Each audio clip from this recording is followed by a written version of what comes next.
Je me posais la question de pleine lune, nouvelle lune. C'est parfois des choses qui se mélangent.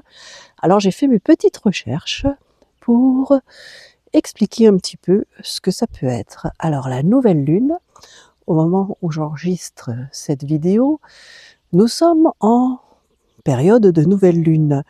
En fait, la lune, donc c'est ce qu'on appelle le jour 1 jusqu'au jour 7. La lune, eh ben, elle est comme cachée par un disque noir, parce que son côté visible est dans l'ombre. C'est la nuit la plus noire. Voilà ce que c'est que la nouvelle lune. Cette phase est dite aussi celle de la gardienne de la nuit. C'est là où les énergies sont les plus intérieures et les plus sombres.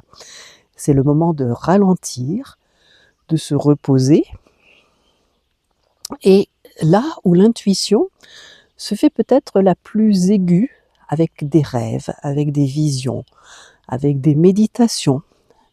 Les énergies dans cette lune, nouvelle lune ou bien lune noire, finalement noire, ça peut être plus significatif.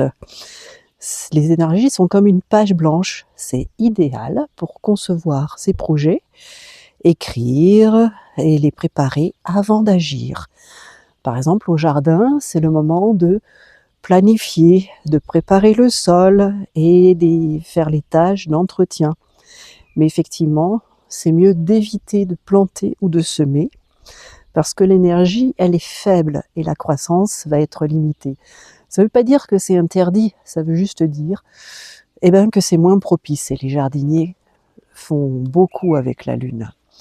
Donc la nouvelle lune ou la lune noire, c'est le moment justement de planifier ses objectifs professionnels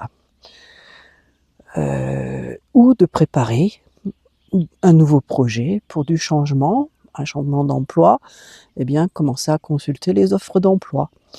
Pour la maison, c'est l'élaboration de plans pour un réaménagement de la maison. Et ça peut être aussi le moment de définir une nouvelle intention.